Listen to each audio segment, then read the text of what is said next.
We optimized this bedroom to have maximum storage. We have some pretty interesting details of how we did this. But before we get into all those details and how and why we did these design choices, let me show you the room before and how it looked.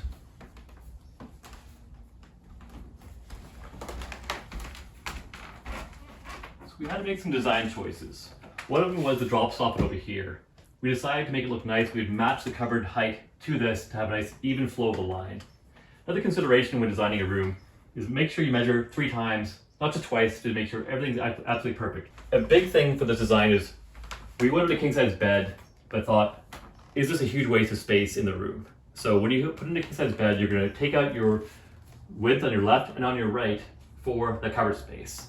But we actually gained a considerable amount of storage by having a lift bed with storage inside of it. This particular design has 13 inches of storage.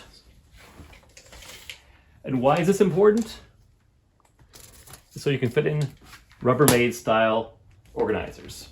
You can also fit in luggage. We even have a bassinet here for a baby. So we put in our winter things in here or our seasonal goods here. And if we need to access something like a gift wrap, it's easily accessible, but something we don't need to do every day for.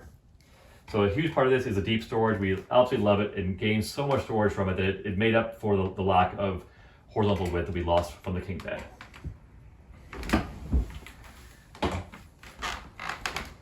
Another design choice we had here was pillows. My partner loves to have decorative pillows and they look awesome, but I hate throwing them on the floor. So to get rid of my pet peeve, we built this storage headboard here that allows me to put these pillows inside, sort them away nicely off the floor, and still have the option to have them in after someone's already in bed. So you can pick it up here and put it in afterwards. But there's also dual purpose to this system here. We have 24-inch depth cupboards here. So when we made this design here, we thought if you have above cupboards here, they're going to be hanging over your head. That will feel claustrophobic. So to get around this claustrophobia or having something over your head, first we needed to figure out a height. So we thought by putting your hands up on the bed like this, that would be enough clearance room to easily sit up and not have it above you. But pushing the whole bed forward away from the wall would also help feel like it's less on your head. So this storage system here with the deep headboard allowed the whole bed to push forward and make this feel like it's less above your head to the point you don't even notice it in the system. So another little detail here was we decided to make little side tables here, and we want to make them as small as possible to keep our cupboard width large. So we decided that the 6 to 7 inch width was perfect. That gives you enough room to have a Kindle or a book, and enough room to have a glass of water and your cell phone holder and that sort of thing. So what we did here,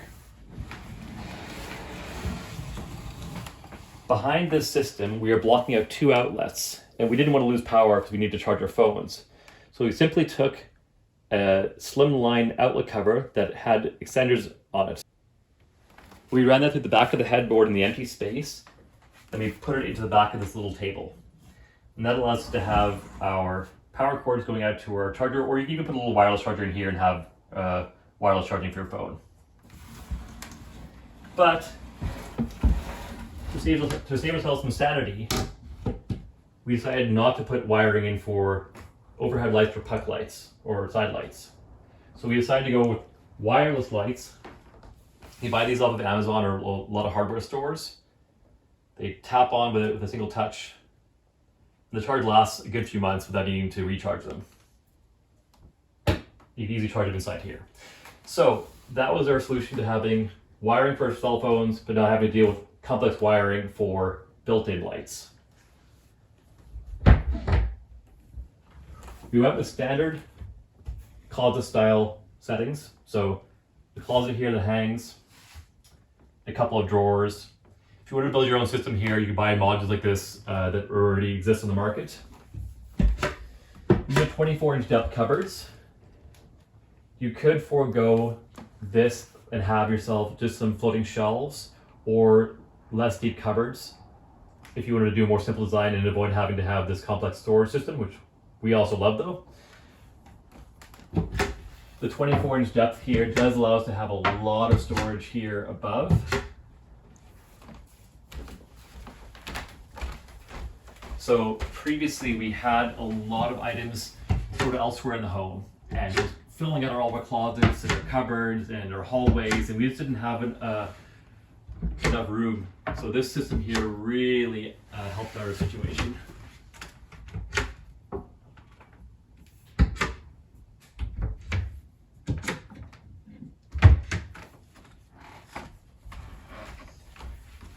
And the biggest space saver here is this king lift storage bed, which has absolutely massive amounts of storage here because it's right to the ground and it has huge horizontal width and vertical depth.